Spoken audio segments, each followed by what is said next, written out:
Olá, saudações a todos. Sou o professor Paulo, professor de Fundamentos Históricos, Teóricos e Metodológicos do Serviço Social, na nossa unidade 1, né? E aí nós terminando já a nossa disciplina, hoje é a nossa última aula de Fundamentos. Logo teremos um processo aí de avaliação, no qual a gente busca medir o que foi absorvido realmente desses conteúdos pelos nossos discentes. Então, espero que a aula de hoje possa trazer aí uma complementação, possa aí servir de realmente apoio para que vocês possam moldar o conhecimento de vocês à medida da necessidade dessa disciplina. Para quem está me acompanhando pelo Skype, o endereço é Barcelos com 2 L's, .tutel@croton.com.br. Barcelos com 2 L's, .tutel@croton.com.br. E antes da gente entrar basicamente no nosso conteúdo, é importante a gente sinalizar o que é que a gente tem aqui dentro dessa disciplina. O livro, que a meu ver ele está bem escrito, né, ele é essencial na disciplina de vocês e vocês precisam fazer a leitura. A disciplina de Fundamentos é uma disciplina densa, em que a gente tem aí a junção ou a explicação, uma visão um pouco mais ampliada, em que nós temos um processo histórico, ou seja, diferentes eventos que são marcos na história do país e na história da profissão. Então, por isso, seus processos de fundamentação histórica, também aí as fundamentações teórica e filosófica, e vimos alguns conceitos da teoria positivista, da corrente do funcionalismo, da filosofia neotomista, não é? Vimos aqui. Também nós temos processos metodológicos. Abordamos o serviço social de caso, trazido pela Mary Richman, não é? E com essa perspectiva mais no final, a partir da segunda metade da década de 40. Também vimos o serviço social de grupo, o desenvolvimento de comunidade.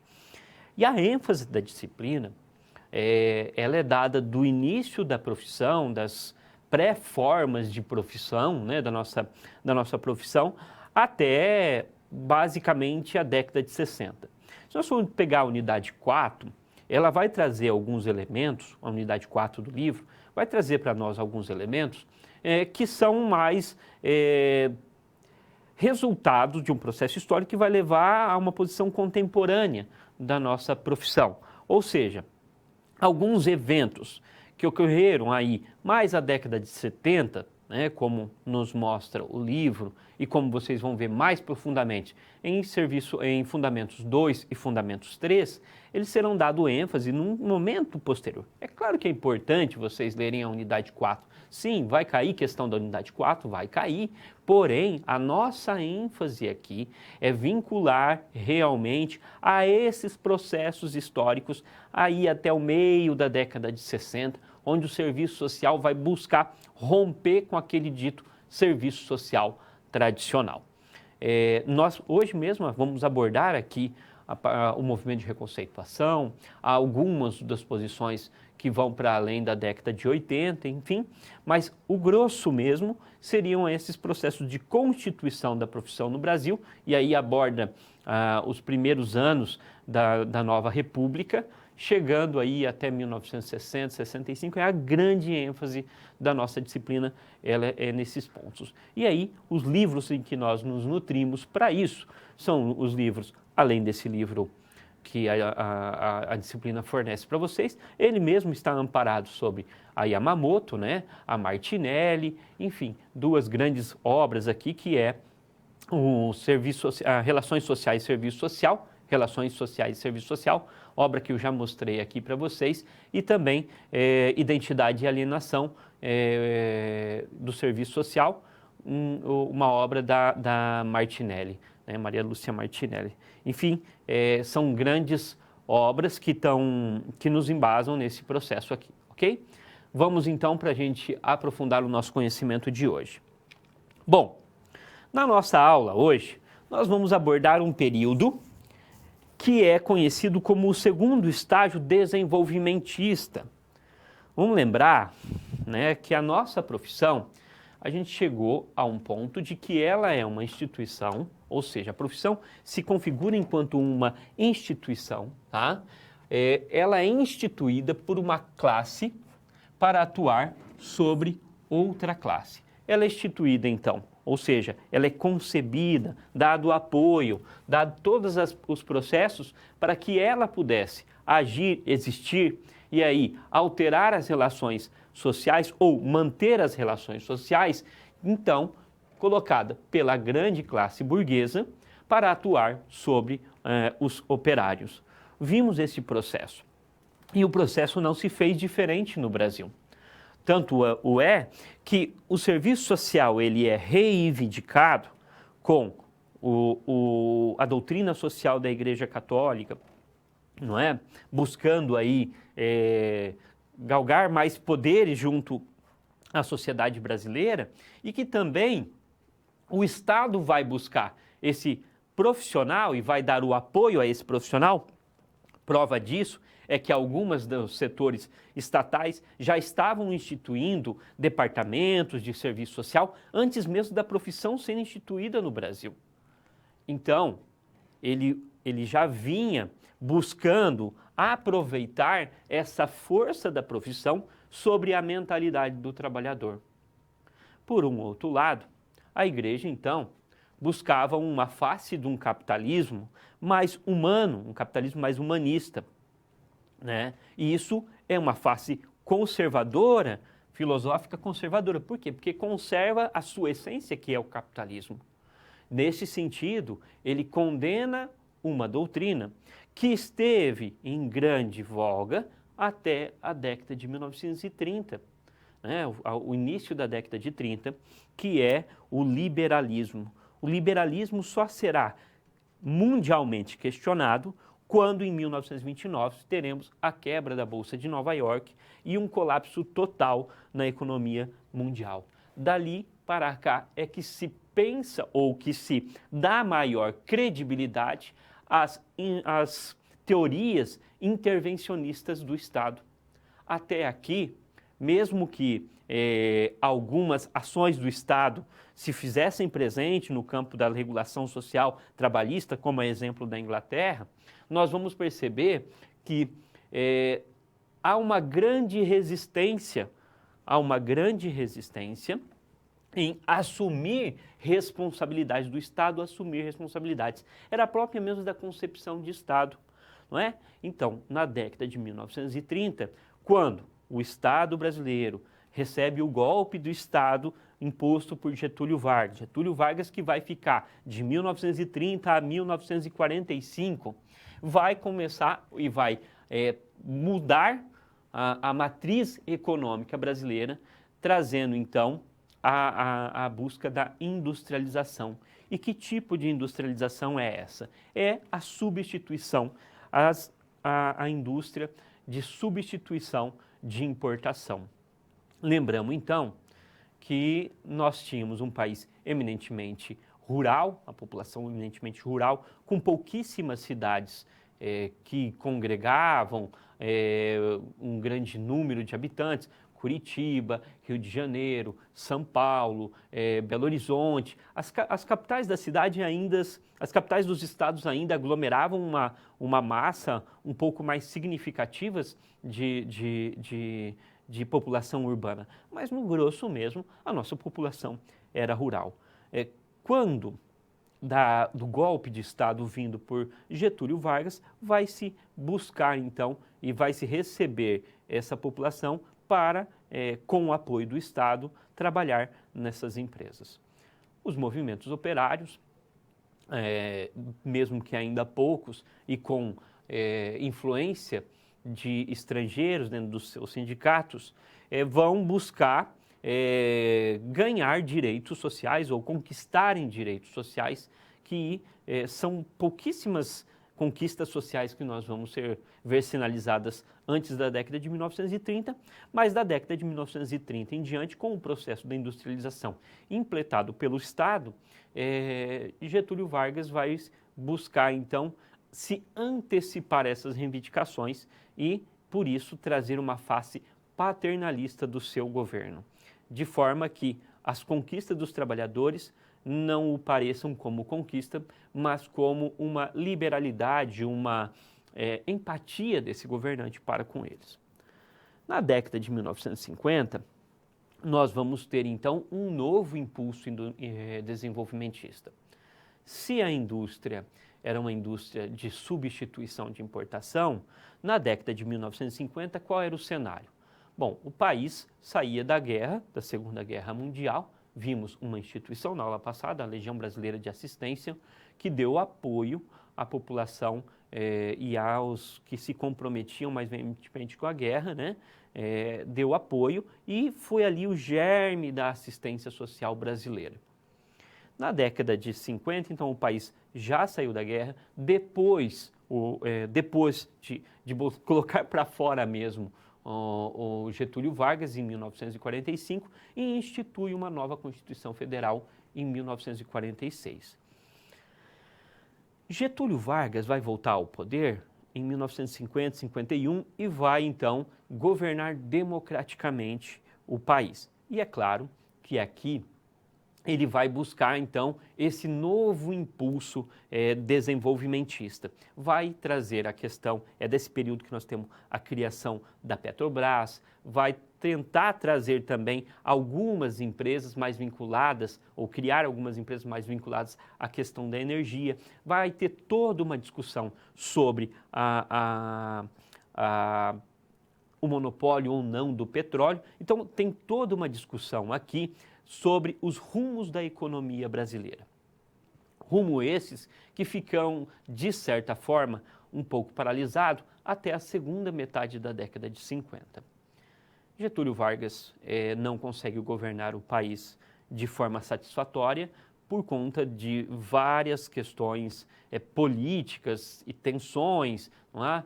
Então, tem até um filme aí, né, que já até está nessas locadoras virtuais aí que a gente tem, que é Getúlio, que mostra então um período de crise de Getúlio Vargas quando ele acaba se suicidando. E o país, mergulhado numa extrema crise política, deste processo vai ascender JK. O serviço social já vem se amadurecendo.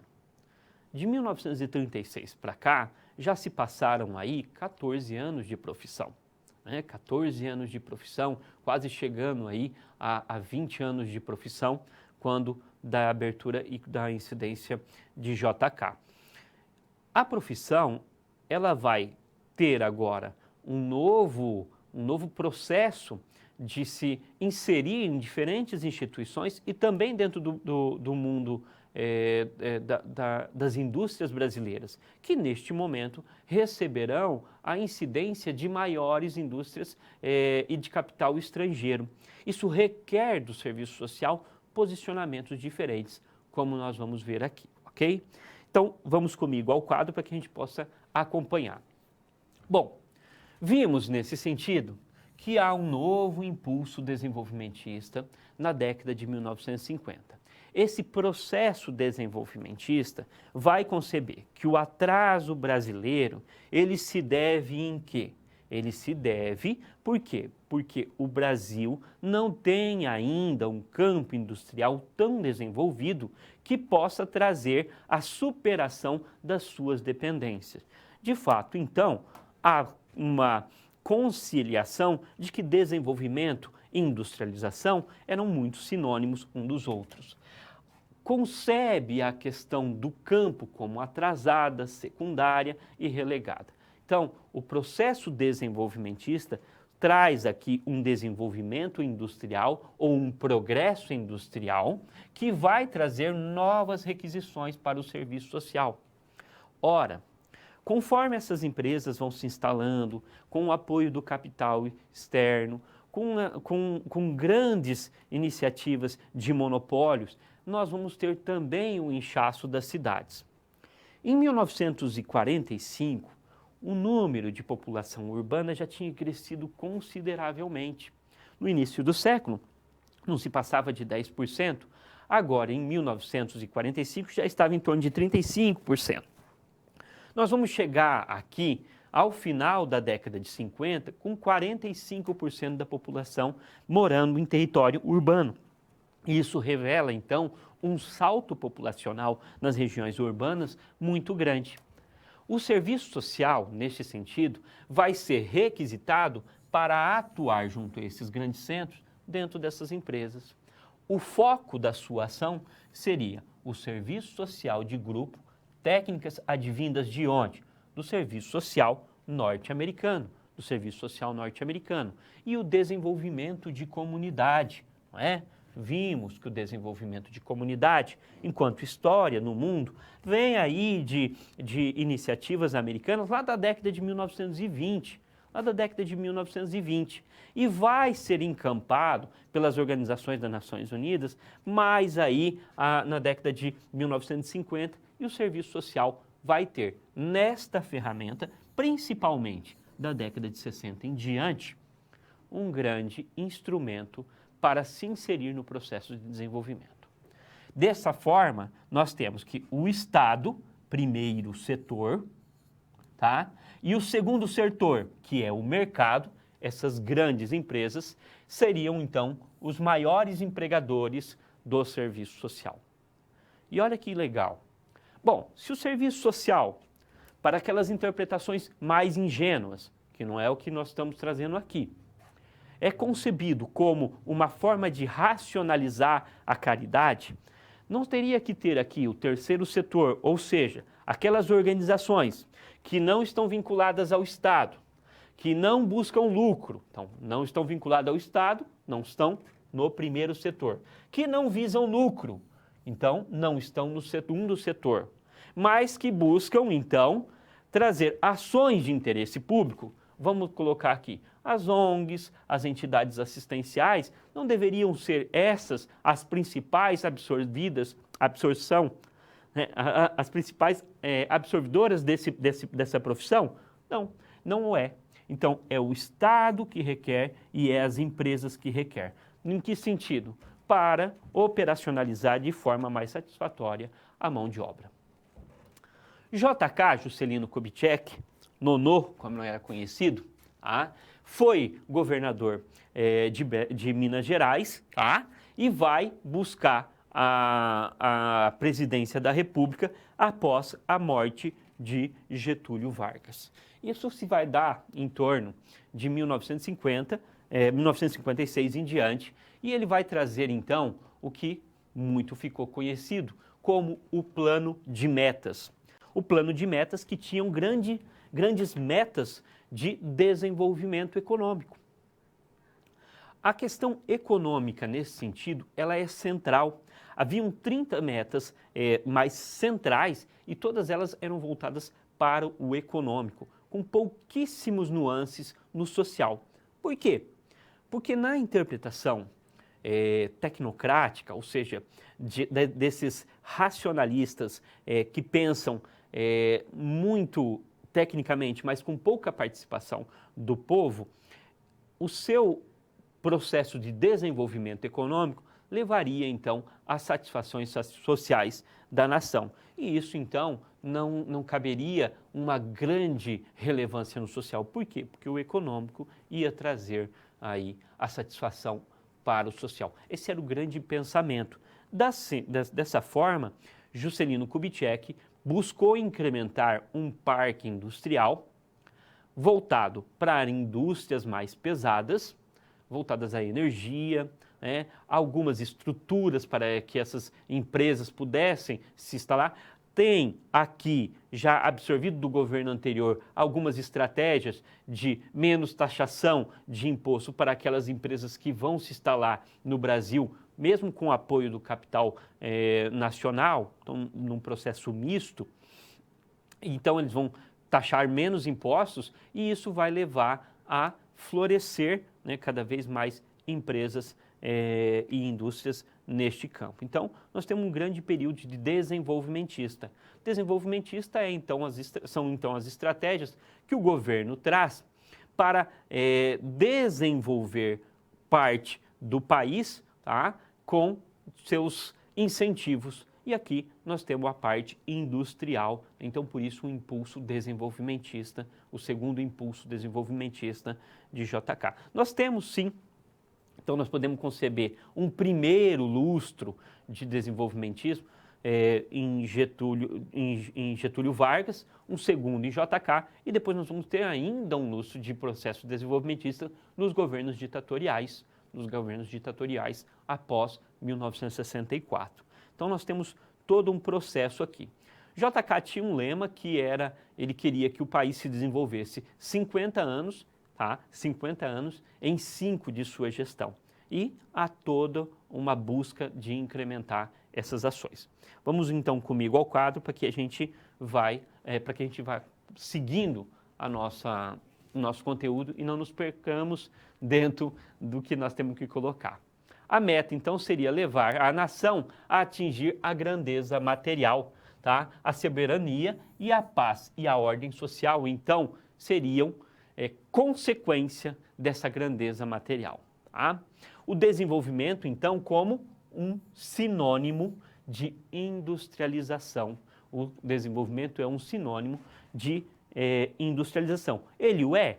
Para essas personalidades, ele o é. A crise econômica, na verdade, vai atingir o país após a segunda metade, ou na segunda metade, da década de 1950. Então, é aqui, com a elevação dos empréstimos, com a elevação do custo de vida, que nós vamos ter uma inflação muito alta, tá? Os movimentos populares vão buscar aqui se organizar novamente e nós vamos ter um processo de crise econômica. Quem era o vice-governador, o vice-presidente de Juscelino Kubitschek? Era João Goulart. Quem é a pessoa de João Goulart? João Goulart foi um dos ministros de Getúlio Vargas e que tinha uma afinidade muito grande com a classe trabalhadora, com o sindicalismo. Então, estrategicamente, nessas alianças políticas, nós vamos ter a personalidade de João Goulart, trazendo, então, para fazer com que os conflitos com a classe trabalhadora fossem menores. Então, nós temos a personalidade de João Goulart, que vai ter aí ser um grande personagem na década de 1960 para nós, tá? Ele já está no campo político aqui como vice-presidente de Juscelino Kubitschek. O movimento sindical se fortalece, João Goulart, mesmo trabalhando, vai enfrentar crise, vai enfrentar greves e o Brasil vai continuar o seu incremento na indústria, principalmente na indústria automobilística, que foi a matriz de transporte escolhida aqui pelo nosso governo. Nós vamos ter uma industrialização também com dependência do capital externo, e isso traz aí tanto questão de dívidas, quanto pela questão por conta dos empréstimos, quanto também pela questão das nossas empresas com capitais mistos. Nós não vamos superar as grandes mazelas nacionais, porque esse tipo de desenvolvimento não se pensou num desenvolvimento integrado realmente que pudesse trazer respostas à classe trabalhadora, até porque já vimos que esses interesses não são conciliáveis. Os interesses da classe trabalhadora não se conciliam com os interesses do capitalismo, porque um vive da exploração do outro, Então, o burguês vive da exploração do capitalismo, do proletariado. Então, esses processos de populismo que nós vamos ter em diferentes governos, nada mais são do que maquiagens para que haja a continuação mesmo deste processo de acumulação. Conforme o governo de Juscelino Kubitschek vai acabando, e ele tinha uma meta-síntese, que era a construção de Brasília, tá? Os seus aliados vão abandonando o seu barco, vão saindo de cena os seus aliados e começa-se um tom mais apelativo nos discursos. Há aqui, então, a ascensão de um personagem, tá? um personagem histórico, que é Jânio Quadros, que tem um discurso mais moralista, e será então eleito presidente da República aí em 1960 para governar o país. Jânio Quadros, tá, que tem um papel importante aqui de exaltação do serviço social, conforme nós já vamos ver mais para frente, ele acaba se isolando no poder e pede a sua renúncia. Com a renúncia, quem era o seu vice-presidente? Jango Goulart, famoso Jango, que tinha uma incidência muito forte com a classe trabalhadora.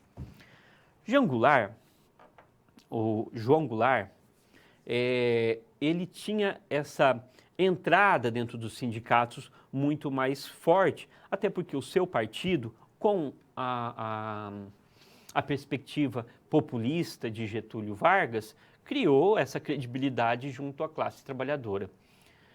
João Goulart não estava nem no Brasil quando da renúncia de Jânio Quadros, então ele foi pego de surpresa.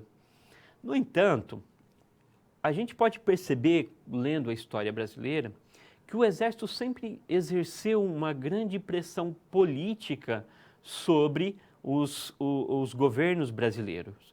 Dessa forma, quando Jânio Quadros renuncia, há uma pressão do Exército para que João Goulart não assuma. Por quê?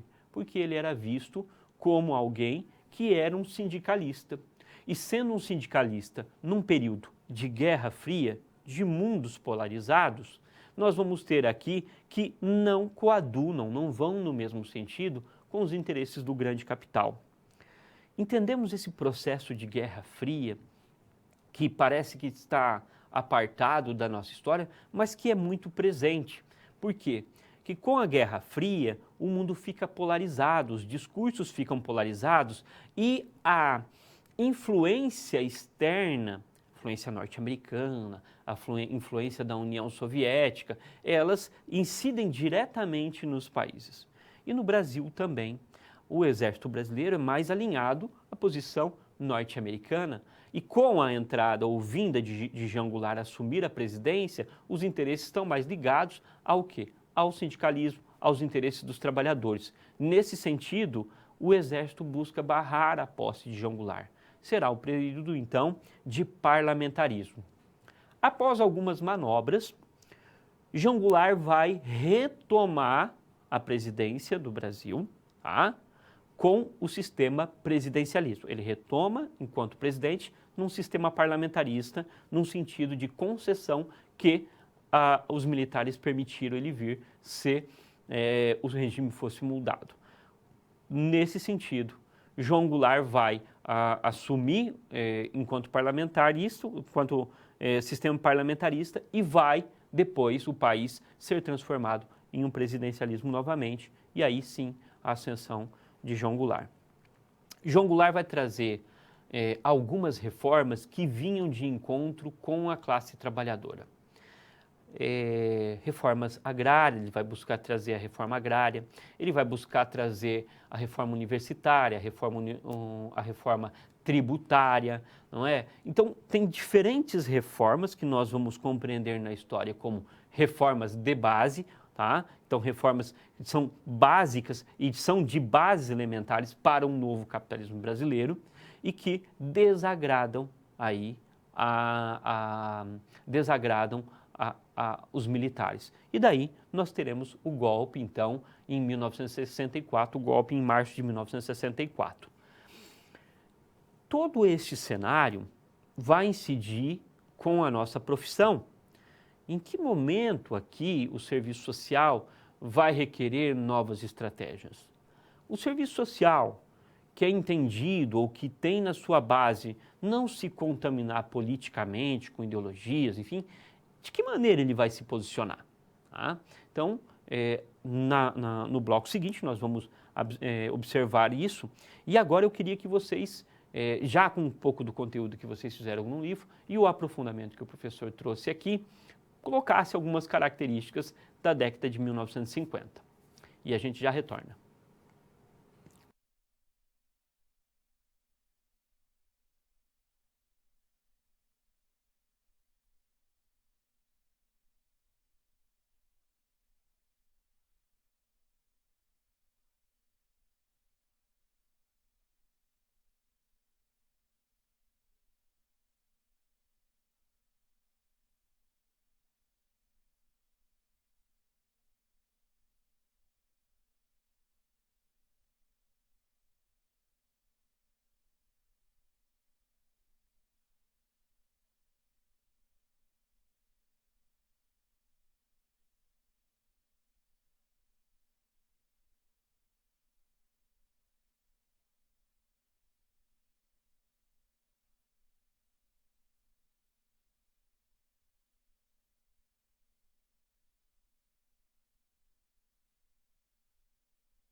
Olá, já temos algumas contribuições de Alagoas, por exemplo. Alunas dizem que muitos foram os acontecimentos, entre eles uma crise econômica se instaurou. Se instaurou na segunda metade da década de 50, de fato, e que traz aí alguns desafios para o governo ali. Luiz Eduardo Magalhães, Bahia. Nos anos 50, vivemos os governos de Getúlio Vargas, que se matou em 1954, de fato, e de Juscelino Kubitschek. Fomentaram o processo de industrialização nacional, o segundo impulso, pela substituição de importação iniciado por Vargas e pela abertura do capital externo para investimento, de forma mista, iniciada também por Vargas e absorvida por Getúlio Vargas, por Juscelino Kubitschek. Pelo planejamento estratégico, como no caso do plano de metas de JK, pela construção de infraestrutura como rodovias, hidrelétricas, aeroportos, pela promoção da indústria de base e de produção de bens de capitais fundamentais para a produção nacional. Fantástica contribuição, pessoal da Bahia, parabéns. Minas Gerais, impulso desenvolvimentista, amadurecimento do serviço social, melhora da operacionalização de distribuição de direitos junto com a transição de governo, investimentos na indústria. O serviço social só realmente terá uma melhora enquanto busca de superação do que nós chamamos de serviço social tradicional, né? Mas do início da década de 60 em diante. Nós teremos sim algumas buscas de transformação mais ao final da década de 60, mas nós vamos ter este processo de melhora mesmo mais da década de 60 em diante. Aqui, o serviço social será impelido a trabalhar com equipes multiprofissionais, com outras, dando tonalidades a outras metodologias, não mais com o serviço social de caso, mas o seu processo de desenvolvimento de forma mais vigorosa vai acontecer mesmo da década de 60 em diante. Continuamos, pessoal? Continuamos, então. Conservadorismo, renovação na profissão. Comigo, então, ao quadro. O serviço social até a década de 1960 é classificada por José Paulo Neto, um dos grandes autores de livro e pensadores do serviço social, e que vê essa disciplina de fundamentos, ou então os fundamentos da nossa profissão, de uma forma bem profunda. O serviço social, então, tradicional, é considerado aquele até o início da década de 1960. Quais eram, então, as características desse dito serviço social tradicional? Um fraco embasamento teórico, tá?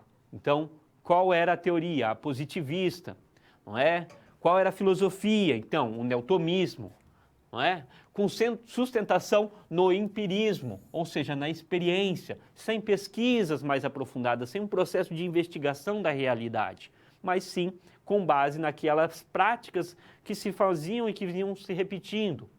Trazia um transplante sem crítica de metodologias externas, com pouca adaptação das metodologias. E aí é a crítica que vem dos 3 grandes métodos importados dos Estados Unidos: o serviço social de caso, grupo e desenvolvimento de comunidade. Então essas aqui são críticas, ou seja, são fragilidades que o serviço social, antes da década de 60, apresentavam.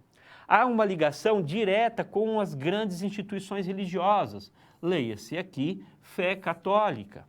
Então, uma ligação direta com a fé católica.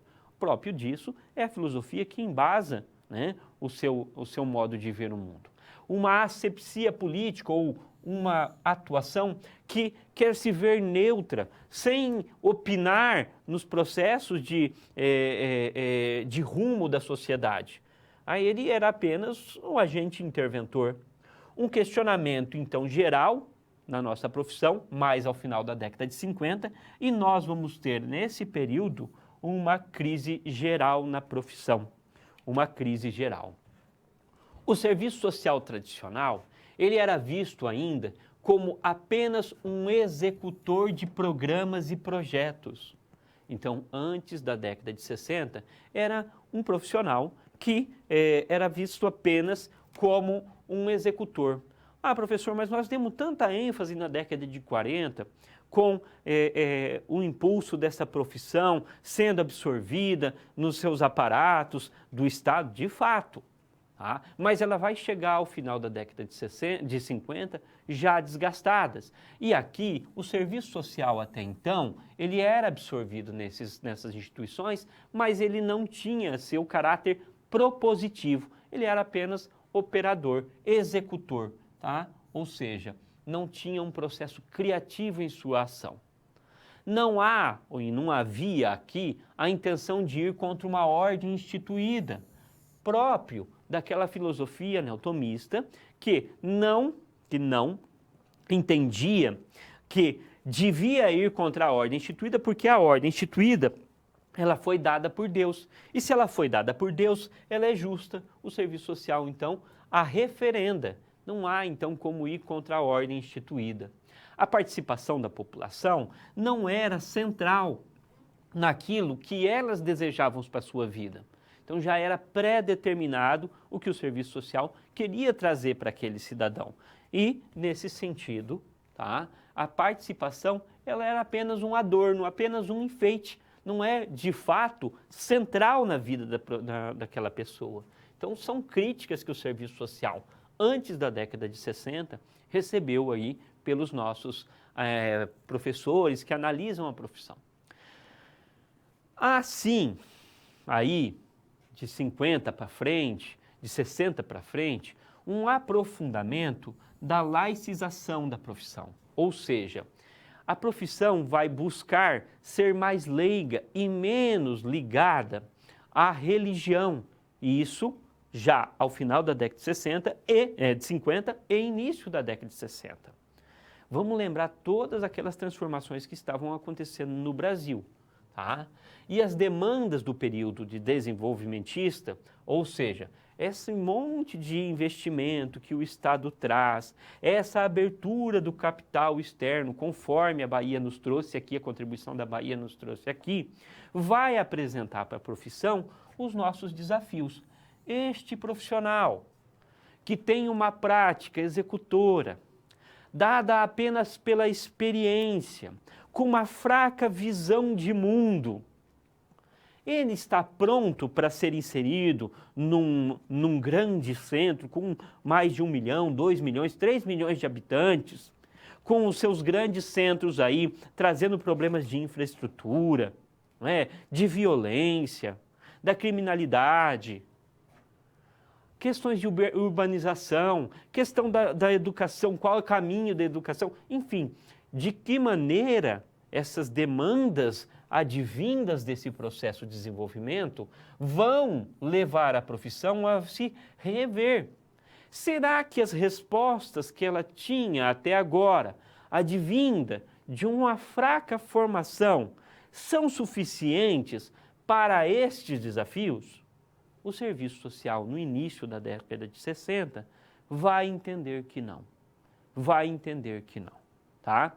Os motivos para essa reestruturação, para essa renovação, então, são tanto internos quanto externos. Internos, porque quem compreenderá que a profissão é fraca para esse desenvolvimento, não é? São os próprios professores e alunos nessa formação. Externos, porque esses desafios do desenvolvimentismo, por essa nova dinâmica de vida urbana, de vida no capitalismo, pressionam a profissão para novas respostas. Há aqui um movimento maior também que ultrapassa o Brasil, não é? Que é toda aí a questão deste mundo que está em crise, polarizado entre capitalismo e comunismo, e isso, de certa forma, leva a questionamentos. A própria Igreja Católica será questionada e se questionará, assumindo uma nova forma de agir. Então, o processo de renovação da profissão vai conceber, então, esse trabalho mais em equipe multidisciplinares que reivindicará a sua nova forma. Então, o serviço social vai encontrar-se com outras profissões e não pode ser um subprofissional, não pode ser apenas um executor daqueles que decidem. Então, ele vai ter que requerer e vai passar o seu caráter meramente executivo. Nós vamos perceber que a Igreja Católica sempre influenciou muito fortemente a nossa profissão, desde a sua criação, até mesmo com um modo de pensar a vida. Não é? Vimos quais são as encíclicas, isso cai na prova, viu, pessoal? Quais são as encíclicas da Igreja Católica que embasaram o serviço social?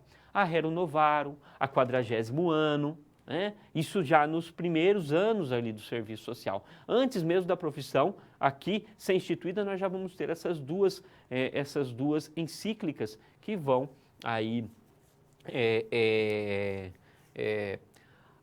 embasar o nosso pensamento.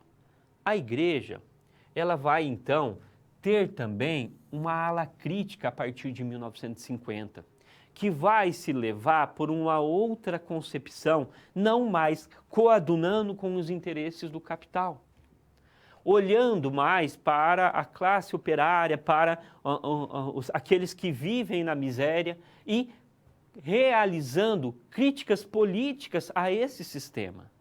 Então, essa ala crítica se aproxima à profissão e essa forma de pensar o mundo começa a ser questionada. Por quê? Porque a própria Igreja está se questionando essa forma de ver o mundo. De não se questionar a autoridade instituída, por exemplo. Se essa forma de organização de mundo é a mais correta ou não. Então, há uma crise dentro da Igreja e esses setores mais críticos da Igreja Católica se aproximam da profissão e encharcam a profissão também. Vai se requerer uma postura que ultrapasse o caso e o grupo e vai se dar mais ênfase ao desenvolvimento de comunidade, também aqui aliada a uma guerra ideológica. Guerra ideológica entre o comunismo e o capitalismo, que algumas agências internacionais, como a ONU, investirá em países para quê? Para que esses países assumam, de certa forma, um processo de desenvolvimento dentro das suas equipes e tragam melhores condições de vida. Com o advento da Revolução Cubana e com esse mundo polarizado cada vez mais entre duas ideologias distintas, há aqui uma busca de imprimir na América Latina o modo americano de visão, o capitalismo espantando o comunismo. E por essa ótica, as agências internacionais com enfoque norte-americano vão entender que a melhor forma de se espantar o fantasma do comunismo seria, então, elevar os padrões de vida.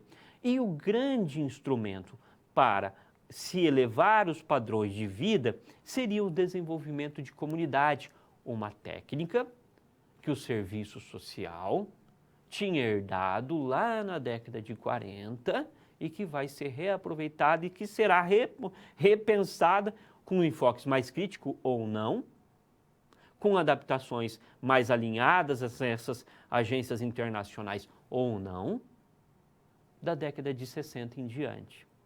Então, se vai dar mais ênfase a desenvolvimento de comunidade do que a caso e grupo, as formas caso e grupo, ok? Voltamos ao quadro. Então, nós temos este posicionamento e o serviço social vai ser obrigado a se rever. Ou ele se reveja, se reconceitua, ou essa profissão vai cair em desuso. Não terá sentido, será uma profissão que não vai ter o seu lugar numa sociedade daquele tempo. Então, a profissão vai se desvalorizando neste contexto. E era ali essencial que ela buscasse essa renovação para ela ser valorizada novamente. O serviço social, nesse sentido, necessitaria mudar o seu caráter a fim de não se extinguir. Tá? O Estado, então, necessitaria também aprimorar as suas estratégias de controle e repressão da classe trabalhadora, principalmente principalmente da segunda metade da década de 60 em diante. O serviço social terá mais contato com outras profissões, vimos esse cenário diante da década de 1950 e isso vai impulsionar também esse ímpeto de renovação. Há aqui um processo vindo do segundo Congresso Brasileiro de Serviço Social, em que esta profissão é conclamada, inclusive pelo presidente da República, Jânio Quadros, a ser um agente de desenvolvimento. É uma centralidade nessa profissão que ela será, então, o que vai ser conclamada a se reatualizar e ser esse instrumento de desenvolvimento. No entanto, ainda com uma tonalidade populista, no sentido de ocultar as diferenças de classe. Porém, o serviço social estará sendo colocado de novo na cena, na parte central da vida política brasileira. Por quê? Porque ele será este elo entre a ligação das classes, tá? E esse desenvolvimento capitalista. Então, na década de 60, nós teremos este processo. Nós vamos entrar daí num momento de intensa transformação, que é o movimento de reconceituação. O movimento de reconceituação, como o próprio nome já diz, diria-se dar novo conceito ao serviço social. O conceito é aquilo que é a essência do que é. Então, o serviço social é chamado a dar um novo significado a ele mesmo. Isso vai acontecer de 1965 para frente. Nós não podemos compreender essas datas de forma estanque. O serviço social entra em crise naquela... Não, o serviço social vem se desgastando, essa crise atinge um ápice, ela é deflagrada aí no início da década de 60. No início da década de 60, o presidente da República conclama esses profissionais para que eles sejam agentes de desenvolvimento, unindo as classes, escamoteando, de certa forma, essas diferenças, e essa profissão vai buscar cada vez mais se renovar. Já sofre a influência de perspectivas mais críticas da igreja, já sofre a perspectivas de influência do trabalho multidisciplinar nas grandes empresas.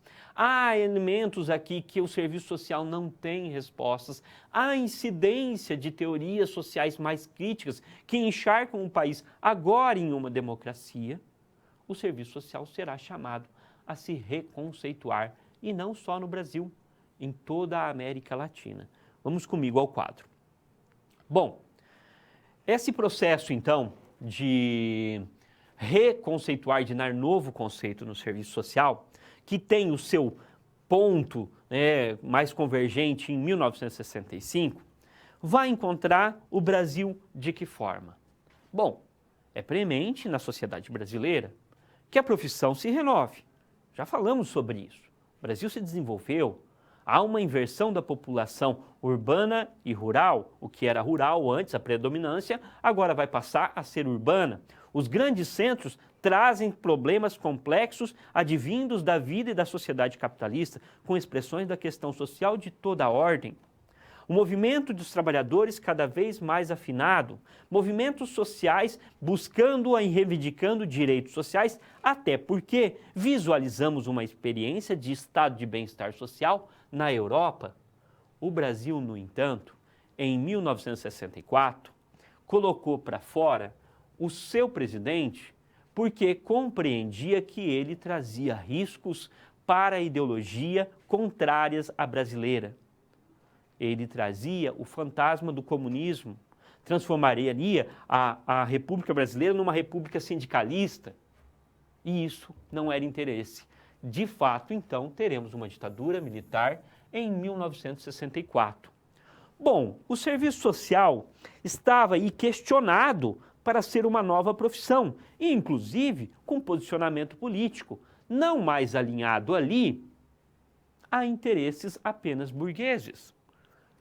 Aqui, neste cenário de ditadura militar, teria espaço no Brasil para uma atuação mais crítica? dizendo deflagradamente que o modo de vida precário do trabalhador se dá em razão de que o sistema é injusto e que é preciso rever o sistema, que o trabalhador é explorado a cada dia, que paga altos impostos e não recebe serviços com... Não tinha esse processo. Por quê? Porque a ditadura militar ela é uma base autoritarista com muita violência. Violência de vida. Dessa maneira, o serviço social abandona a alteração da sua essência e vai aprimorar o seu instrumento. Vai buscar padrões de eficiência. Perceberam? Ele deixa de se questionar a razão da sua existência, para quem ele de fato trabalha, com qual visão de mundo ele vai, e ele vai então falar, olha, para nós aqui no Brasil, nós temos que nos aperfeiçoar o modelo operativo. Então, parte dos profissionais que buscavam mudanças não tão radicais no serviço social são exaltados aqui. Aqueles que buscavam aperfeiçoamento no seu conceito, nas suas teorias, vão ficar mais tímidos, não vão se expressar. Por quê? Porque está em voga a ditadura militar. Se expressar é um risco à vida. Então, o serviço social vai buscar novos instrumentos, buscar padrões de eficiência, sofisticação dos modelos de análise, diagnóstico, planejamento, enfim, dar um suporte técnico à ação profissional, tá? Com base o quê? Funcionalista. A interpretação aqui é a corrente funcionalista, em que cada instituição tem a sua função na sociedade. E o serviço social tem uma função de ser um agente conciliador. E dessa forma, então, tá, o serviço social, no movimento de reconceituação, serviço social brasileiro, não vai se questionar os seus fins, mas vai questionar os seus meios. As ideias desenvolvimentistas, então, tá, planejamento da ação, preocupação com a modernização das ações, vão influenciar a prática profissional. Vão surgir os primeiros cursos de especialização, pós-graduação, que vão contribuir para o aprimoramento da profissão. Mas nunca vão ali questionar a ordem vigente, o modo ou a origem dessa questão social, mas sempre os seus efeitos. Então, há um início de produção teórica, o serviço social vai produzir? Vai produzir. O que antes nós não tínhamos, tá? Vai trazer aqui agora uma nova postura, tá? De maior raciocínio técnico mesmo, tá bom? O serviço social, então, vai ser um instrumento interventivo, dinamizador e integrador. Ele não muda a sua essência, ele muda apenas a sua roupa. Ele continua a ser quem era. Uma profissão instituída por uma classe para atuar sobre outras. Uma instituição com um objetivo para atingir um objetivo que é contrário a quem eles atuam. O serviço social, então, tem como alicerce o prefixo social que o Estado necessita. O Estado, neste caso, é a ditadura militar. Ele não quer contestação, ele não quer mobilização social. Ele quer o quê? Um resultado, ele quer o trabalhador com menos questionamento e mais produção. Ainda que reinasse a mentalidade de que um dia esse desenvolvimento econômico traria o desenvolvimento social. E é claro que o desenvolvimento econômico no Brasil aconteceu. O Brasil chegou a ser a 8ª, 7ª economia do mundo. Mas é um país com extremas distâncias sociais, com grandes diferenças de classe. Por quê? Porque desenvolvimento e crescimento econômico não é a mesma coisa que desenvolvimento social. O país cresceu, tem um campo tecnológico exemplar, grandes indústrias, tecnologia, enfim, um produto interno muito grande. No entanto, isso não chega à grande parcela das populações. É fácil você ver esse impacto. Verifica quem está hoje num patamar de pobreza, que seriam aquelas famílias que, em média, recebem meio salário mínimo per capita, tá? Ou 3 salários mínimos totais. Padrão, cadastro único. E você vai perceber um contingente para mais de 40 milhões de famílias. Multiplica isso por 3, que é a média de pessoas. Olha quantas pessoas estão submetidas à pobreza no Brasil. Diante de uma economia vigorosa, de um país que se ergueu e hoje apresenta, no contexto de diferentes países, a 7ª, 8ª economia do mundo. Então, crescimento econômico é sinônimo de desenvolvimento social? Para o Brasil não foi. Para o Brasil não foi. Ok? Agora nós temos uma atividade aqui, eu quero que vocês em dupla teçam suas considerações sobre o que vem a ser o dito serviço social tradicional e as suas principais características. Nós já voltamos.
Olha lá, balsas. Bom, vem a ser o serviço social tradicional, um método indispensável para abordar as falhas de programas sociais, como características a utilização de análise sobre suas bases, no que tange a utilização de medidas e abordagem psicossocial. Então vamos lá. Serviço social tradicional, aquele serviço social que foi executado até o início da década de 60. De lá para cá nós não podemos dizer de serviço social tradicional. Nós temos uma abordagem psicossocial, muito com influência da psicologia, advindo da influência norte-americana, que é o serviço social de caso. Os métodos não foram adaptados com tanta propriedade e isso traz uma crítica que, olha, aquele serviço social que serviu lá para a sociedade norte-americana não necessariamente serve aqui para a sociedade brasileira. Então, nós não podemos simplesmente transplantar. E o serviço social tradicional transplantou. Então, essa é uma crítica, tá ok? Tem mais? Então, ok? Vamos para frente então, pessoal. Luiz Eduardo Magalhães, Bahia. O serviço social tradicional teve as suas bases com a ação de caráter filantrópico e caritativo. Filantrópico e caritativo. Nem tanto filantrópico e caritativo, né? Ele surge de iniciativas da Igreja Católica, mas ele já foi depois absorvido pelo Estado, pelo aparelho do Estado e pelas indústrias que são os maiores empregadores. De fato, a Yamamoto traz a incidência dentro de algumas obras sociais, mas o que tem que ficar claro é a fragilidade da ação do serviço social, dito como tradicional. A sua base filosófica, essa forma de agir que veio de uma outra realidade que foi implantada no Brasil, essa incidência de, olha, não vou contra a ordem instituída, advinda mesmo dessa visão de vida neotomista, essa sua ligação estreita com a Igreja Católica, não é? Essa visão de não manifestar a sua política ou a sua opção política, até porque é contraditório, mas de não se envolver pensando em dar uma cientificidade. Então essas são características mais centrais, tá bom? Vamos comigo ao quadro. Bom, a renovação do serviço social. Então vimos que o movimento de reconceituação tem a sua partida em 1965. Este movimento não é um movimento apenas brasileiro, tá? Ele perfaz toda a América Latina e é então uma contestação geral. No Brasil, nós não podemos sair de início com uma contestação no nosso pensamento, apoiando um pensamento mais crítico. Por quê? Porque vivemos uma ditadura militar. A perspectiva, então, que vai vir, e aqui são três, a primeira, a segunda e a terceira. A forma de pensar e agir, a primeira é modernizadora e tem o seu impulso em 1965. Tá? Alguns documentos que mostram essa perspectiva. Documento de Araxá, não é? Documento de Teresópolis. Então, são documentos que a classe profissional produziu e que serviram de base para o agir de cada profissão, de cada profissional aqui. Não é? Então, são reflexões que vão vir em 1967, em 1970 e que vão trazer aí um conjunto do que eles pensam ser o serviço social, de como que o serviço social deve agir, que são reflexões teóricas desses profissionais e que vai sim encharcar a nossa profissão, vai contaminar a nossa profissão.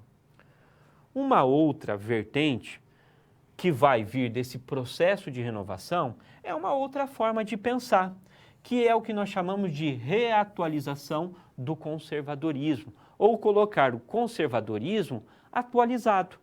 Tá? Atualizar o conservadorismo, que vai voltar àquele serviço social face a face, caso a caso, que vai recuperar aqui essa posição mais dialógica, o empirismo, que ela vai vir muito mais na segunda metade da década de 70. Um dos encontros marco, né, dessa perspectiva da reatualização do conservadorismo é o encontro de Sumaré, né? Então, um encontro onde profissionais foram lá e pensaram numa perspectiva fenomenológica, que nós vimos na nossa segunda ou primeira aula, que não me lembro mais aqui, né, sobre o que é. E uma terceira perspectiva é a intenção de ruptura, que quer romper com o quê? Com este conservadorismo. A intenção de ruptura, ela tem os seus profissionais pensando uma teoria social crítica à luz de Marx, não é? Contestando o modo capitalista, trazendo uma forma de agir amparada mais nos anseios e desejos da classe trabalhadora. Ela terá o seu ponto de partida em 1972, vai interromper em 75 e voltar em 1979. E de lá para cá, essa será a tonalidade da nossa profissão, mais aliada ao quê? Aliada à classe trabalhadora. A ampliação de atuação, então, nessa perspectiva modernizadora, para o quê? Nessa perspectiva que é aquele serviço social que o Estado precisava. Então, no período da ditadura militar, não quer dizer que nós não vamos ter políticas sociais. Ao contrário, É neste período que grandes políticas sociais são colocadas em voga. Nós vamos ter aqui a elevação da política da previdência, da saúde, da habitação.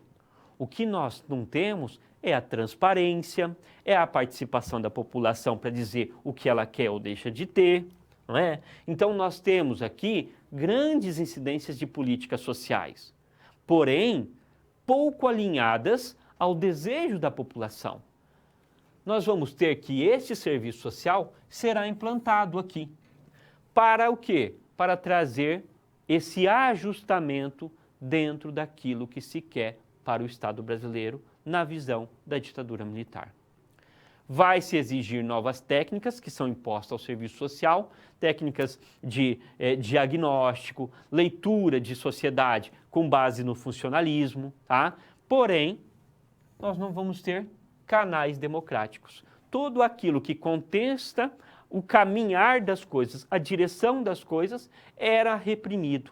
Neste período, né, que vai aí se externar de 1968 até 1974, 75, que são os períodos mais negros da ditadura militar, nós não poderíamos ter nada de mobilizações sociais. E os movimentos sociais que resistiram a essa pressão vão se entrar muito mais num tom de guerrilha urbana e serem colocados na ilegalidade. O serviço social aqui estará em sintonia com a ditadura. Por quê? Porque ele não questiona a ordem instituída. Nós vamos ter o nosso primeiro Código de Ética Profissional, com base no neotomismo, em 1947. Em 1965, nós temos outro Código de Ética, que permanece com as mesmas bases neotomistas. Ah, professor, mas aqui o senhor não está falando que já era um movimento de reconceituação? Sim, mas também quero dizer que a categoria profissional não é uniforme. Então, na maneira de pensar, na visão de mundo que vai se desgastando a cada tempo, o Código de Ética saiu com uma perspectiva conservadora. O de 1975 também vai sair numa perspectiva conservadora. Por quê? Porque vivíamos uma ditadura militar também e que vai ter um movimento reacionário, ou seja, menos revolucionário, sempre com uma tonalidade desenvolvimentista, tá? Com base nos valores neotomista. Ordem social é justa, há o respeito à pessoa, por quê? Porque ela é uma pessoa que tem dignidade humana, ela tem a sua autodeterminação e ela busca o bem comum. Esse bem comum levará, então, a pessoa à sua felicidade, que é encontrar Deus. A ditadura militar brasileira vai seguir até 1985. Aos trancos e barrancos vai seguir até 1985. De lá para cá, nós vamos ter um processo de redemocratização. O serviço social iniciará a sua mudança numa perspectiva mais crítica ao final da década de 70. Mas, professor, o senhor acabou de falar que em 1972 nós temos uma perspectiva de intenção de ruptura. De fato, em 1972, um grupo de profissionais que estavam lá vinculados à Pontifícia Universidade Católica de Belo Horizonte pensaram um método de serviço social, que é conhecido como método BH, do qual a teoria é a teoria marxista, tá? Do qual a teoria é a teoria marxista, começaram a projetar formas de um novo pensar crítico. Olha só, um período da maior violência da ditadura militar. Essa categoria profissional, lá dentro da Pontifícia Universidade, experimentou uma nova forma de se fazer serviço social. Porém, em 1975, não muito bem explicado, esse grupo para. Só vai retomar quando a ditadura militar já dá sinais de fraqueza. Ou seja, nós vamos ter os movimentos do ABC paulista, o sindicalismo, a presença do Luiz Inácio Lula da Silva conclamando os trabalhadores naquelas greves dos metalúrgicos. Enfim, haverá uma outra essência.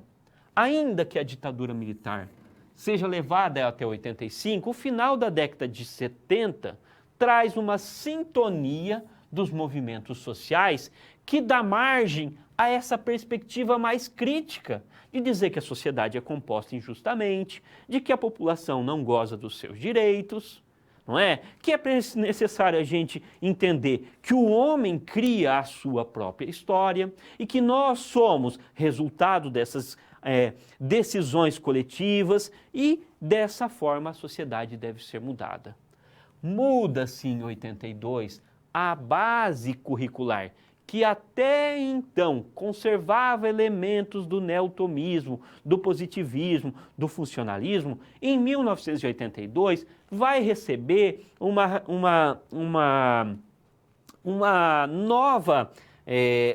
novo impulso de pensamentos mais críticos. Então, nós teremos aqui uma inserção de perspectivas mais críticas, tá? Vai ter uma projeção ética e política da nossa profissão, tá? Que vai se colocar à defesa dos direitos da população, vai ter todo um processo aqui que vai contestar a ordem instituída e vai projetar a sua forma de ser, agir e mudar o mundo, tanto ética como politicamente. O serviço social vai então ser produtor de obras com maior peso intelectual e nós chamamos isso de maioridade intelectual. Teremos o primeiro código de ética com elementos críticos em 1986, já democracia. No entanto, nós não vamos entrar muito nisso, nós vamos receber no Brasil uma corrente chamada de novo liberalismo, neoliberalismo. O que era o liberalismo? O Estado não deve se intervir no econômico e no social. A economia deve se autorregular. O fracasso do social é porque o Estado interveio na economia. E essas ideias ressurgem ao final de 80, na década de 80 no Brasil, e já vem encharcando a Europa, Estados Unidos, no final da década de 70 em diante. Mesmo assim, o Brasil vai ter uma Constituição mais cidadã, tá? E nós vamos buscar a regulamentação desse novo ou desse velho estado de bem-estar social que nunca chegou a ser implantado no Brasil. Teremos uma nova lei de regulamentação da profissão, suprimindo aquela da década de 50 e entrando agora em 1993 uma nova regulamentação. Teremos as diretrizes curriculares aprovadas pela categoria profissional, não aquela do MEC, tá? Mas aprovada pela categoria profissional em 1996, tá? Em pleno e intenso neoliberalismo. Época de quem? Fernando Henrique Cardoso. Isso trará para nós os desafios de instituir políticas sociais enquanto direitos de cidadania em um período em que se contestam as próprias cidadanias. Ok? Eu queria que vocês mandassem as suas dúvidas aqui para a gente. Agora eu vou dar um tempinho e a gente já retoma rapidamente para a gente poder finalizar, que o tempo urge.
Bom, pessoal, acho que a gente vai terminando a nossa aula, as contribuições não chegaram e eu queria destacar o processo nosso de ensino, que é essencial a leitura dos materiais, a realização dos exercícios, da web aula, não é? Buscam esses conhecimentos, trouxe algumas leituras complementares a vocês. Eu gostaria muito que vocês se empenhassem na leitura do livro. A avaliação não é só sobre a aula, ele é toda a disciplina é calculada com a perspectiva da leitura e da realização de tais atividades. Tudo isso está em voga no processo avaliativo. Então, faço questão que vocês recorram ao livro, ao material disponibilizado para que possamos aí desenvolver a disciplina e vocês terem um bom desempenho na avaliação. Espero ter atendido as expectativas de vocês e aí finalizamos nossas atividades. Obrigado.